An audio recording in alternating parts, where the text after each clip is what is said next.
Welcome, everyone, to another episode of HR and Payroll 2.0. I'm Pete Tiliakis, and as always, I'm joined by the legendary Julie Fernandez. Welcome, Julie. Thanks, Pete. What have you got queued up for us today? I know we have Yes, a guest that I'm excited to talk to. yes. I am so excited. This is someone I've been wanting to have on, and certainly I've had a lot of conversations with in the same spirit as many of our episodes. So I'm very excited to introduce and present and welcome to the HR and Payroll 2.0 show, Nicole Sahin, global EOR pioneer, CEO and founder of Globalization Partners. Welcome to HR and Payroll 2.0. Thanks so much, Pete. Thank you, Yeah. Julie. Be here with you guys. Yeah, pleasure. So, Nicole, if you've paid any attention at all to the podcast, you know I have a burning question that I love to start out with because I don't think anybody actually begins or thoughtfully tries to get into HR or payroll. It seems like we all just find our way here, and so I'd love to know how it is that you ended up in this space and pioneering EOR and touching all things HR and payroll related. Yeah, it is a good question. And you're right. It wasn't the intention at the outset, but it just turns out that way. And I love hearing the stories of everybody that you ask on your show, Julie.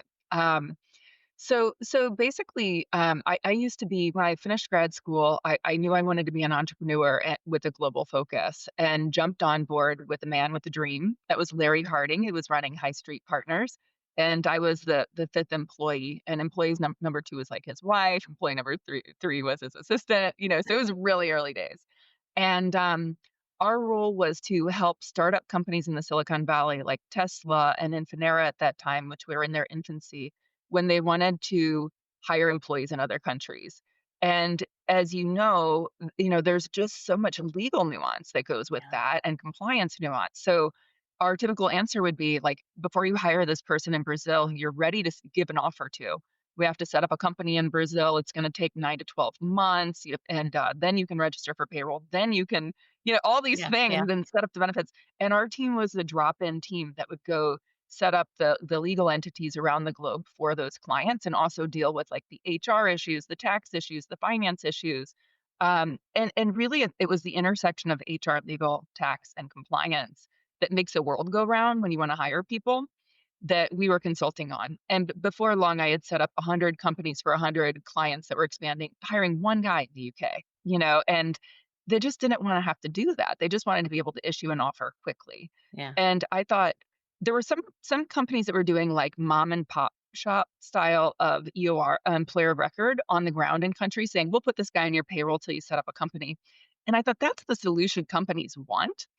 But in order for that to work at scale, like if we could make that work at scale, it would have to meet the needs of a public company and like really be compliant.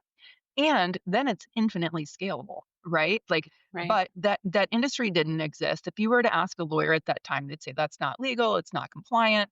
But there were reasons, like from a global tax perspective, that it wouldn't impact the government negatively of that country. Like they're still collecting tax revenue if you do it right.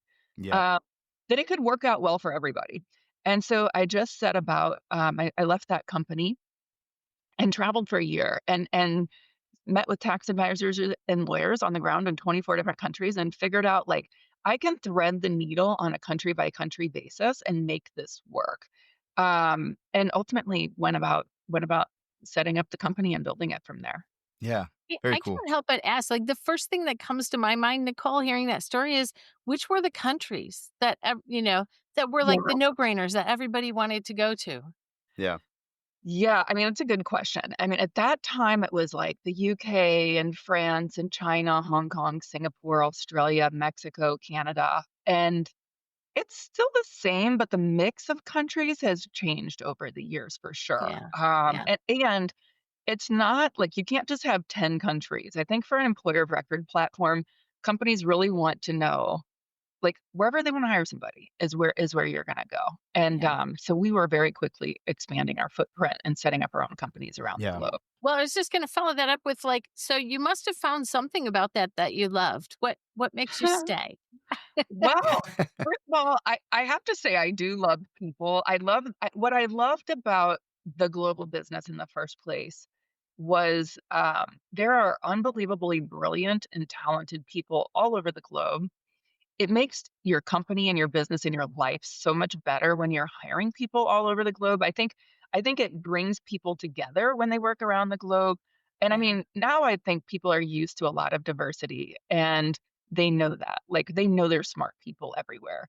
But, 20 years ago, it was Yeah. like we people outsourced to India because it was cheap, and Yeah. they didn't know people in the Middle East. They didn't know people who wore hijab.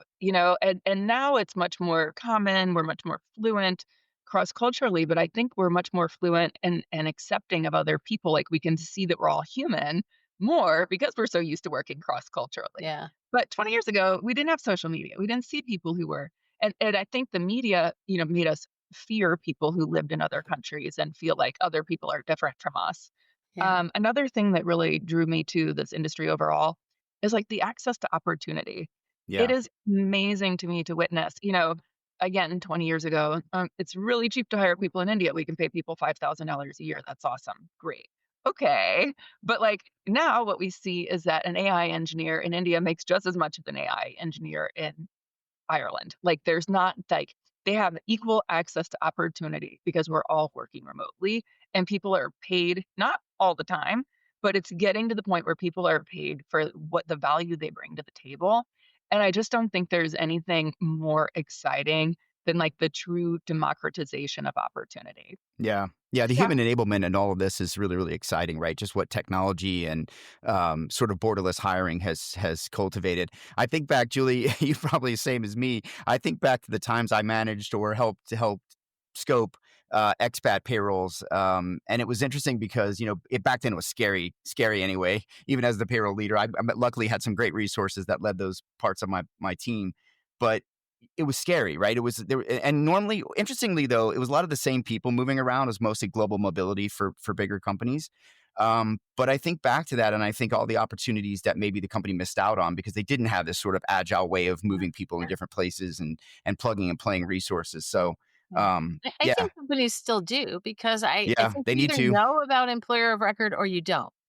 yeah, And I see constantly folks that'll put 1 or 2 people on a payroll and actually go through all of those steps and all those pains and wonder if that was even ever considered, right? yeah. I don't As a think a lot of job. CHROs know about it, to be honest, and I think they should. It's an Yeah. agility lever that helps on both sides of the coin, right? The org agility, but also the human opportunity enablement. So I love all those things. So, well, Well, we're I glad think we have you, Nicole. once I hear Nicole, like, how could they not be excited to Yeah, think about it, right? I Let's know. go. I Let's know. It begin. it is exciting when people haven't heard of an employer of record platform and then they use it, they're like, "Oh my god." Like, Yeah. it's Yeah, life-changing. It's life-changing. yeah. Yeah. So I Yeah. want to talk a little bit about the EOR model. I know you guys do a bit more than that, certainly at GP, but I want to talk about global EOR specifically, given your past. We did a podcast. We called it the Great EOR Differentiation Debate. It was spawned off of this sort of angsty post that I made about the fact that I just still think there's an underwhelming amount of innovation in the EOR space, and I don't think that that's exclusive to technology. I just think there's just a lot of the same. Is all. Mhm, mhm. You guys have been around a long time. I'm just curious. I don't know if you had a chance to listen to that. What are your thoughts on kind of, where are we in terms of differentiation in the market? And what do you think it's going to take to differentiate as and be the one standing 5, 10 years from Totally. now as an EOR?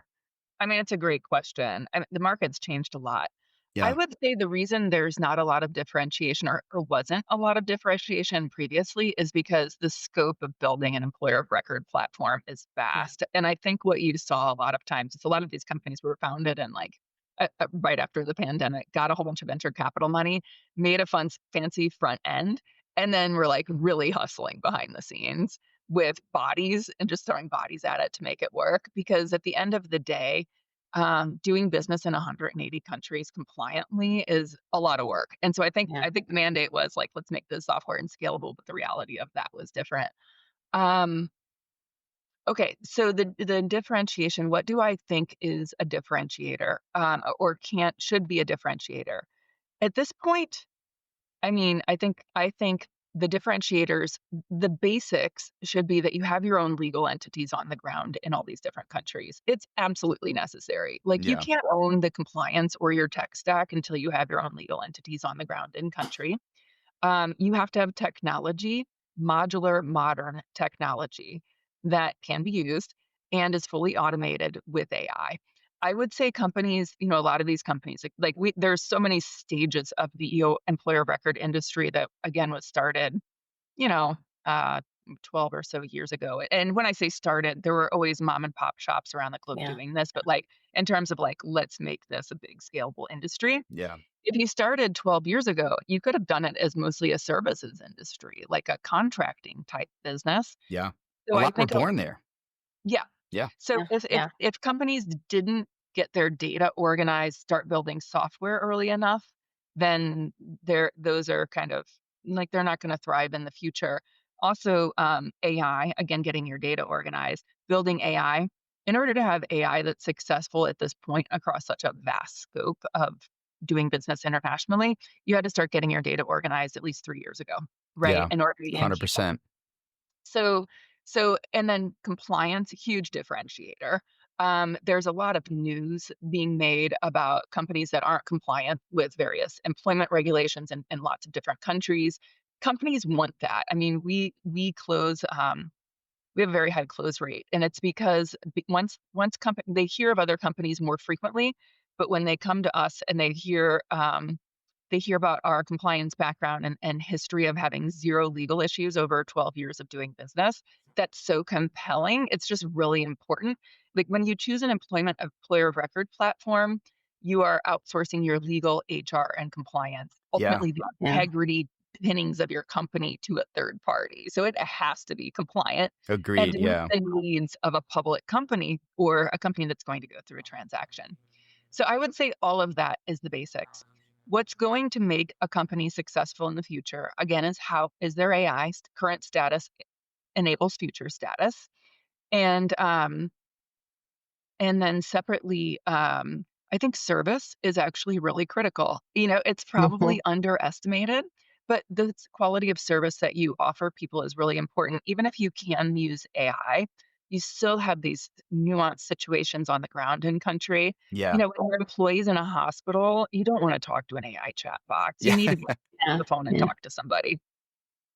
Um, and then also, integrations. So companies now, EOR used to be 1 or 2 people in this country or that country. Now it's being used as mainstream, but it might not be used for all your employees. It probably never will be used for 100% of your employees. Right. Then the question is, it has to be integrated into whatever else you're using from an HR tech perspective.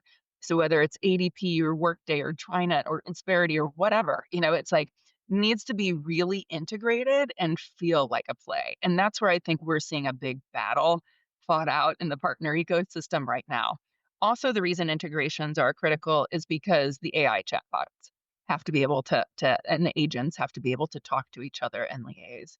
So, while I know that's not really tech innovation, Pete, Yeah.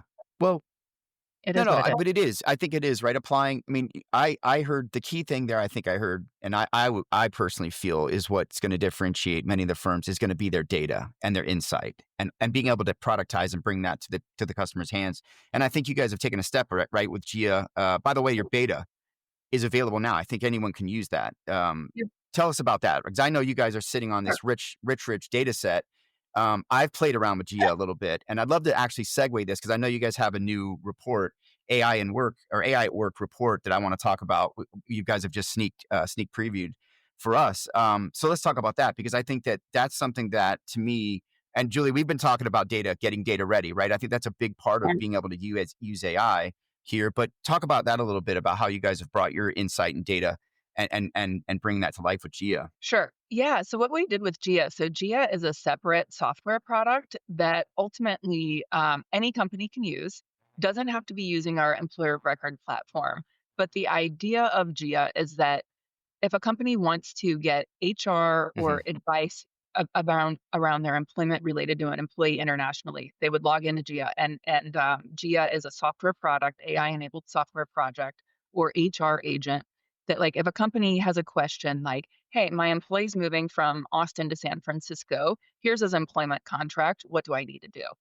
Then the Gia will take that information and guide the customer all the way through it, pop out a new employment contract, localize it, And we do that in 50 countries and 50 states at this point. So we've launched with 50 countries and 50 states.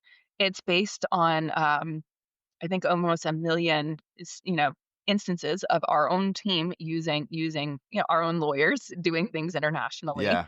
And all this data that we have, basically Jira tickets and that type of thing, of how have we dealt with all these employees internationally and across 50 states. So yeah, we've trained it to think like a lawyer. It has less than 1% hallucination rate. So I think the idea is that right now, when you want to hire an employee in another country, you typically have to pick up the phone and call an employment lawyer in that Yeah. country. And it's expensive, time consuming. You have to, get know your client data filled out for that lawyer. Like it could take a month to find a lawyer you can I talk was to and get thinking the good same advice from. thing. You can And take a month instead, to Gia navigate internally. Yeah. yeah, Yeah. so Gia's at your fingertips, and, it's not that it would replace a lawyer, but it's like the outsourced legal cost, and a lot of times it's not even really legal advice that you Yeah. need. It's competent, how are things done on the ground in country. It's not intended to replace, using a lawyer, but it's intended to put the information at your fingertips that you need Yeah. when Speeds hiring decision making everywhere. Yeah, Yeah. for sure. Yeah. I have a yeah. question about that though. As you open it up, for folks to try and to experience, is there not any risk that that Gia learns bad information or, you know, it if you're pretty darn accurate right now, like is there any risk that just others using her or testing her, it's our human nature to try to break something or like fool it or trick the Yeah. expert or whatever. How do you Well, it's not keep going to Gia safe? learn. Yeah, in terms of not learning bad data, we have humans reviewing the data, and then we review the data that's Yeah. ingested, and Okay. we've figured out how to automate that in a really quick way. Actually, we did that before DeepSeek did it. And so we've been very careful and innovative in how we confirm the data going into Gia. In addition, it's not open source information. Right. We're not That's open. key. Yeah, it's not. And then we're also using, yeah, we're just really careful in how we vet the data Yeah. that goes into GIA. So and we also don't use client information. So we're not, Right. yeah, we're careful with what goes into GIA for that Yeah. Yeah. reason. Good question. Very good question. And I'll say a lot of other companies that have launched similar products, they're just using repackaged Chat GPT information, which Yeah. is, I mean, Scary. that's not what people need. Yep. Finding a great career has always been a challenge. But today, with the massive changes underway in just about every sector of the economy, in just about every country in the world, finding a great new career is even more challenging. And if you're a student, recent graduate, or someone else early in their career, it's even harder for you because you just don't have the experience that those who might be 10, 20, 30 years older than you have. The answer? The podcast. From dorms to desks. A podcast by College Recruiter Job Search Site, where every week we take a deep dive into a topic specifically of interest to candidates who are early in their careers and looking for a great part-time, seasonal, internship, or other entry-level job. Yeah. That's the difference, I think, in having your own proprietary LLMs, right? It's very important to understand that in these tools as you're engaging them. That's like Um, taking a roller coaster ride yeah. instead of a nice Pioneer Jungle Cruise, right? Yes. Yeah. So, Nicole, I want to dig into this report because I thought it was pretty cool you guys have this out. And thank you for giving us a sneak peek of this. Look, let's maybe just, I want to kick around a few of the data points and see if we could just sort of get your point of view on AI, what you guys are doing, where it's headed, and how people can really maybe get the most out of it. Because we've had a lot of appetite for our AI discussions, Julie, as you probably can imagine. Yeah. So, look, one of the things I thought was pretty interesting, right? I think you guys interviewed about 2,000 or so businesses for this. Nearly three quarters of the executives, I think it was 74%, viewed AI as critical to the success of their companies. 60% saying that the company is aggressively using AI to innovate their industry. That's a huge number, right? I mean, and it's mixed across industries. I've seen different data sets. But Nicole, like, what are you seeing just in terms of that, right? From the perspective of AI industry wide, engaging it for the workplace or just for their businesses? Yeah. I mean, it is really interesting to see. I mean, it's really fun to see too. I would say everybody's trying to figure it out, and there's some companies definitely taking a lead, and obviously that's where our bets are placed of who's going to win, right? I mean, Yeah. there's no time to lose. Things are moving so fast with AI that again, it's almost like you had to be thinking of it 3 years ago to be launching products now. Yeah. So I guess what we're seeing, everybody's trying to figure it out. Everybody and some companies are way ahead than others. And I think right now what a lot of people are trying to figure out is which agents are how are the agents going to integrate? How are we going to layer data in? How do you keep the data sourced? Like, and everybody's like a lot of the big players in HR tech are really trying to figure out which agents, which companies do they want to work with, which ones do they choose. Yeah, it's really exciting time right now. Yeah. The interesting thing is, though, going further in that data, right? We saw that only 3% of them trust AI to actually make any decision, right? And certainly, as they should. Everything should be on the table for monitoring AI or any technology at this point. And we've talked a lot about the fact that you have to get yourself in shape as an Mhm. organization to be able to really use AI well, and that starts with having very healthy data. But kind of beyond that, like, what do you see as maybe some of the barriers to the AI decision making trust and sort of being able to Well, lean on that more? I think the big thing is like people who are actually using it don't trust it. I think there's multiple things.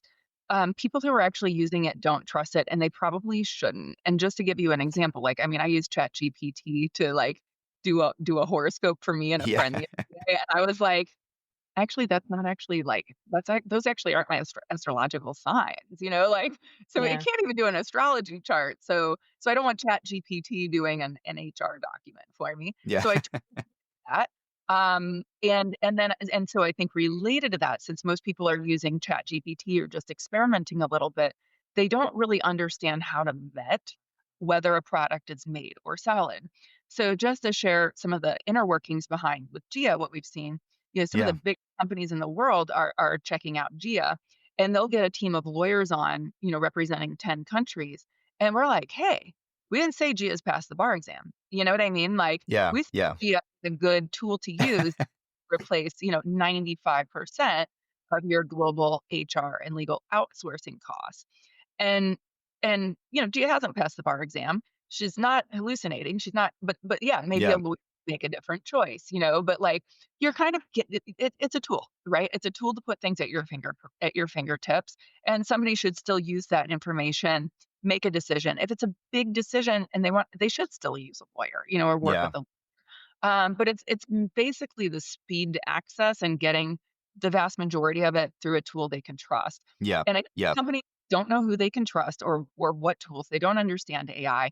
And finally, when you think about lawyers vetting something, they're conservative by nature. I also think there might be an element of like people don't want to be replaced. yeah, And right? little so so there's a lot, but and this type of assessment can stress people out, but at the end of the day, I think that's gonna have to stop within about a year, because if you're Yeah, not using a tool like Geo and your competitors are, I mean, yeah, it's just gonna work, and the yeah, tool I agree. be trusted. Yeah. Yeah. One of the things you said earlier when we were talking about the EOR model is just the integration into systems, right? Being able to Mhm, connect all of that data, the rich data that you guys provide, the data from the front lines, the data from the business ops, the data from HR. But I actually think there's even more to it than just the data, right? It's just the integration of EOR as a solution in the totally. broader HR strategy. But where do you see? Give me your thoughts on that around how AI, because I think that's what would be most robust, is right being able to say, look, we have EOR as a lever for our organization's Mhm, strategic needs from an HR perspective and a compliance perspective.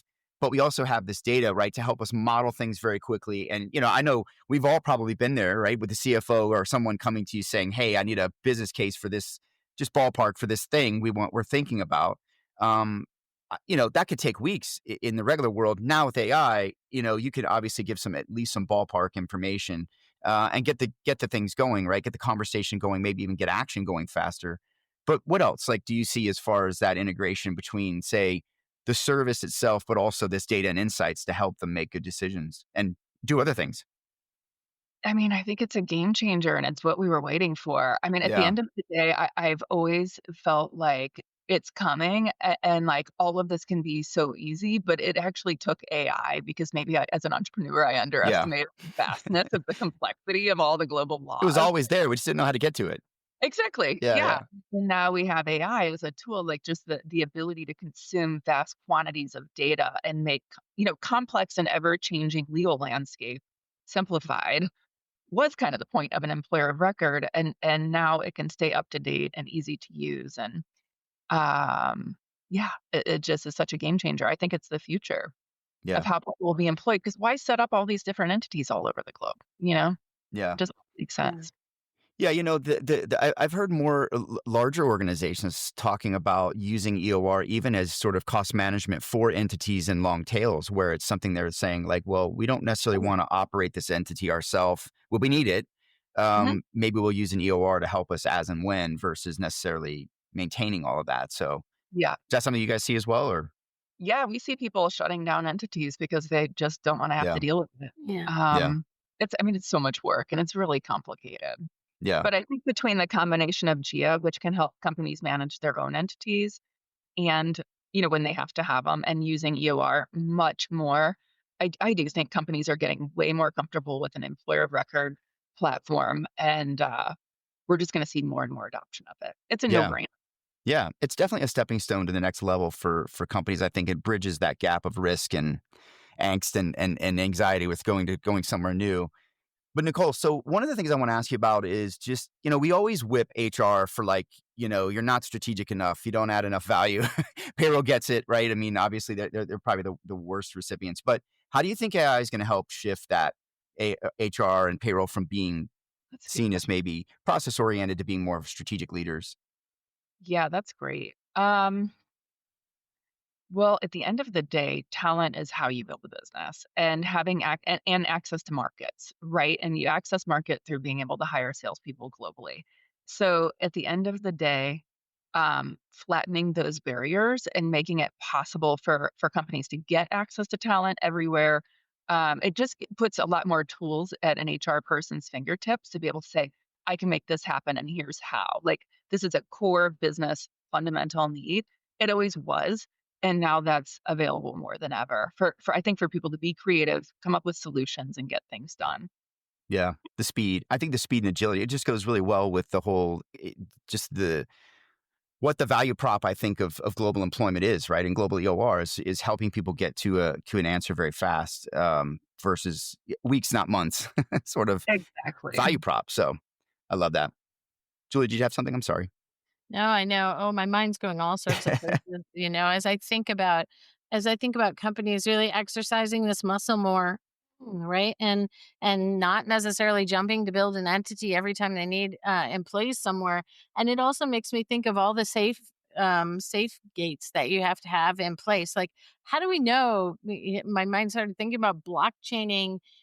How do you know when a person's holding more than one role Oh my in god. different places? Because it becomes easier to access and tap talent, and people are doing it, and they're doing it through a very decent, through a lot of different partners that they could be using. Likewise, the candidate or the resource themselves could be, has numerous outlets to go to. And so I'm sure that's the next level kind of a challenge. But I don't know if you see stories or hear anything, about safeguards, Nicole, as we make this easier to tap talent. Like, what do we have to be aware of? Like, what are the risks of making it easy to get talent somewhere and not have to set up, you know, Man, the whole that's organization? a good question. I mean, I think look, I mean, you've been in HR for a long time. I never fail to be amazed by the stuff that pops up. I mean, it is the most humorous part of my job. I'm just It's true. if we could all just build widgets and it would work, like, from an engineering perspective, life would be easy, but the people are what makes it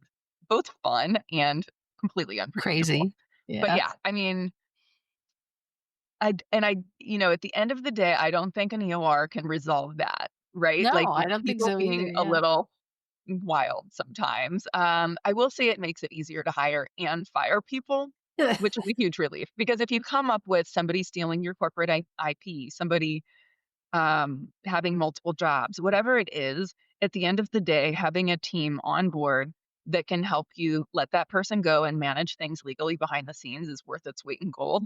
Also, a key reason why it's not just software, and Yeah. Yeah. I think a lot of venture capitalists got into this industry, threw a whole bunch of cash at it with the idea of we can automate everything to make an Yep. employer platform. You can automate a lot of it, and it's good business, but at the end of the day, you do need HR people and legal teams behind the scenes in Yeah. every country that are backing up that employment of record platform and the client. Yep. Yeah. Um, Yeah. Emotional intelligence always wins. oh, Yeah. yes, Yeah. and you gotta go to court. I mean, if somebody stole your IP, you have to protect it, Yep. and that goes back to what you were saying, Pete, about the differentiation. I mean, the things that we've seen in this industry, and I think we're probably coming to the end of new companies popping into this space thinking, I think we're at the end of that. I think yeah, we're at the tail end probably, I wish. but I wish. you're like, don't be so hopeful. There's But too basic, many. There's too many out there. yeah, but basically, so what we've seen is like some employer of record platforms say, well, if you have a problem with the employee, you have to go deal with it yourself. Well, how? Because they're not the client's not the employer, so they Yeah. have no Right. legal Right. standing to actually execute on that, much less an HR team on the ground in country. So you actually have to invest in a decent employer of record platform that has a team to back you up on the ground in different countries and will stand behind what they're offering. Yeah, I think it's so cool. Like a lot of times the EOR value, doesn't call out often enough. Not only the fact that you're finding the talent in many cases, right? So there's a motivation to have some of that relationship there, but then also the agility isn't just adding talent; it's exiting talent as Yeah. well, and that happens in a robust M&A divestiture. Like the world is just moving fast. Offboarding as a service. It's a Yeah, real thing. it's It's That's a real so true. thing. funny. You don't Yeah. think about that angle as much, but it's a value for sure. Yeah. One of the things I thought was interesting in your report, Nicole, was, I think there's this idea that, well, AI is just going to replace everybody. It's definitely the media has told HR and payroll, we don't need you anymore. We're just going to process it Mhm. and do it all without you, which we've talked about, right? Is the fact that, and I actually think it's not so much about replacing. It's, I'm aging myself. We've talked about this before, Julie, about back when the internet was really coming online. It was largely about, you kept hearing the media talk about fewer but better jobs. And I actually think that that's sort of the result of AI too, right? I was reading here that the World Economic Forum says by 2030, 170 million jobs will be created, but only 92 million jobs around the globe will disappear for a net growth of only about 78 million. Okay. So basically, it's a different job, right? We're just changing the Yeah. job. But like that idea that, oh, it's all about just replacing people. Like, what are your thoughts on that, Nicole? And I do want to I want to leave you with something that came from your report that I thought was very interesting. In that almost half of the respondents said they would leave their employer to go to one that offered AI if the other didn't. Um, so it's kind of interesting, right? It's like we're seeing people say, yeah, we want to use it, we want to engage it, but at the same time, there's this perceived threat of it. So just curious what your thoughts are on all of that. Yeah, I mean, I don't hear anybody talking about wanting to replace people with AI. I hear them talking about wanting people to be able to do their jobs more quickly. Um, so we can start there. I mean, I haven't Yeah. heard that from anybody. Yeah. I do think companies are reluctant to hire people to do jobs that AI could do. So they want to be Yep. mindful that they're not hiring people redundantly, that are going to be, that they're not going to need. So there is that.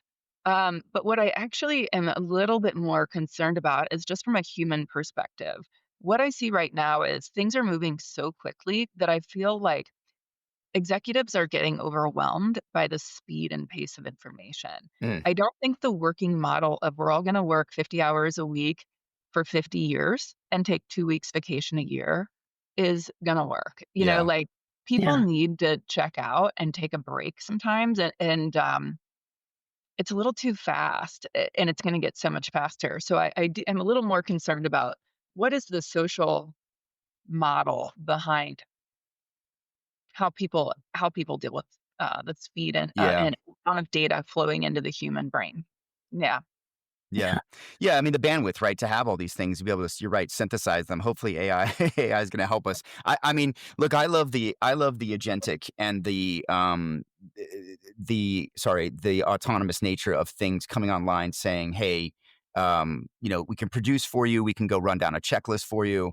That sort of thing I think in the HR space is gonna be really big, is being able to just relieve people of doing the minutia and focus on Mhm. the anomalies, right? Focus on the exceptions and focus on the value added stuff. So, um, I don't see it again, Yeah. to your point, as a replacement. I see it more of a performance Mhm. enhancing drug, right? In a lot of ways, a tool. So, Well, especially in HR, because when people think about a yeah, really good HR person, they don't even know how much stress and complexity goes into the paperwork or running payroll.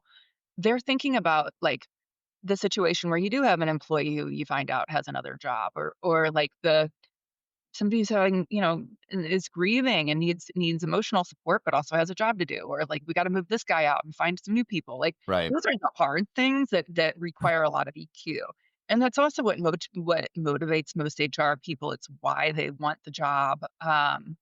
Yeah, so I think there's just a good HR person is worth so much more than the amount of paper they can push. So yeah. if AI can take that off their plates, it really enables them to do their job better. Right, and I mean, even just like I don't know about you, Julie, but like just even just brainstorming. If I'd have had the tool back when I was a HR leader, like being able to model out org changes, model out decision making, ask questions about a certain idea that we have, refining a process, right, improving an outcome for a process. Maybe it's not just process improvement. Maybe just doing it differently in a different order. Any of those things. I think it would be amazing to have something thinking for you, helping you get through that research and that sleuthing, if you will, to get to that answer. Like, oh, I didn't think of that, but you did think of it. You're just kind of bouncing it off of a bot full of money, full of information, full of data that can come back with good ideas and help you strategize. I think there's so much benefit of that in any role that you do, right? Totally. Yeah, I think when you first start tinkering with it, right? Like you yourself Yeah, limit what you might even try to do with it. And it's only after you start playing around a little bit where you're like, wait a minute, let me think bigger about what this could look like. And I love what you said earlier, Nicole, about just the idea of people need a break as well in jumping and racing, because I believe that the different generations of the workforce are all going to kind of settle into their own comfort level and skill set with AI as we go forward, and the idea that you can jump from thing to thing or take your break, and that might mean I leave employment somewhere and I just pick it up again when I'm done with a break. And there's a means and ways to get caught up and to learn quickly and do rapid things rapidly is something that younger generations will actively use these Mhm. types of tools for. And maybe some of us older generation folks, like, well, wait a minute, I'm not trying to jump around a whole lot. I just want a smooth landing. What can I yeah, do? That helps me do my job better. So there's probably very different flavors of Yeah. how AI will try to be used in the workforce. yeah. Yeah. Nicole, how do you see, just to kind of round this out, how do you see, what's your vision for AI and, to impact global employment and the global workplace, I guess? Um, and what are kind of some of the biggest challenges with that you think we need to be alert to before we get there? I mean, I think the opportunity is to have everything just seamlessly really connected and like fully integrated across like whatever accounting system you use, whatever payroll provider you use, like a full like agentic AI integration that puts so much data at your fingertips. Like, I just think there's a tremendous amount of opportunity to weave it all together, but it requires cooperation across companies. Yes. And thus, Yeah. big companies have a lot of opportunity to choose winners and losers in that. And it's a huge race right now. So it's really Yeah. exciting. Yeah. Um, but the future is a lot easier than it has been. So that's what's exciting about it. And I think there's a tremendous amount of opportunity for all of us as Yeah. humans. Yeah. Yeah. I love that democratization of integrating things. I think the more we do that, the more we accept sort of sharing data across platforms that we use in our lives, I think the more we can get nudged and Oh, guided and certainly lifted up with that insight, right? So kind of matches my payroll everywhere concept as well. But Look, to kind of round this out, like what would be some sort of, I always ask something along this lines. I'm hoping you don't mind. Just what would be your lessons learned, like for an organization really trying to figure out how to integrate AI into their workplace strategies, or just sort of paralyzed, right? Maybe haven't started, or maybe just slow starters. Like, what would be your advice or tips for them to get going on the path? I would say vetting which tools you use and making sure that Yeah. there's someone with a tech orientation that can vet the tools is really valuable. Um, and separately to that, I mean, it's just a real problem when employees start uploading things to Chat GPT or anything like that. Yeah. So having that on No lockdown IP. absolutely critical, because people don't understand what they're doing when they do that. I mean, it's a bummer. It can have a really negative impact. So I think it comes down to security Yep. is probably the first thing, and then finding some tools and getting started. Like, I would say if you're an entrepreneur or a CEO and you don't have a good tech team, man, you better get on it, you know?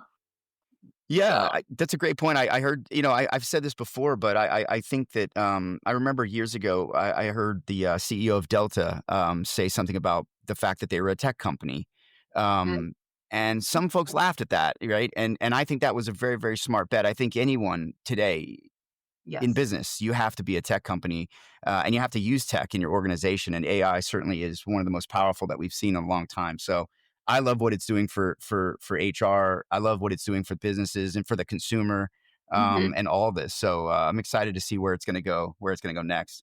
So anything else, Julie, before we wrap up? No, No, good. I'm excited for you to tell us all where we can reach Nicole, Yes, Nicole. and What's what's the next. Yeah, where's the best place to get a hold of you? I'll make sure we put the links in here to the new report, the AI at Work, and also to certainly the beta for GIA. But where can everyone get in touch with you? Yeah, so our company URL is g-p.com for Globalization Partners, and, me personally, Nicole Sahin on LinkedIn. If anybody wants to try out Gia and give it a test run, as I mentioned, it's free for everyone right now. They can access it through Gia through the GP website and sign up and have instant access. Yeah, very cool. I'll make sure to drop those in there. I played around with it. You can see it on my LinkedIn post. I think I used Columbia, if I recall correctly, to mess around with that. So I've seen a lot of vendors and buyers going to Columbia. So it'd be good. I thought that was a good one, but I thought it was really cool. It was actually kind of fun, right? Just kind of trying to come up with questions that I thought would be really really in the moment, and it was spot on every time. Just really coming back with it. So I love that. I love Thanks for that speed. Yeah, Yeah, very yeah, cool. Well, yeah. check it out, and, yeah, look, we'll continue the conversation on AI here. Thank you so much, Nicole, for coming on, and as always, we'll talk to everyone soon.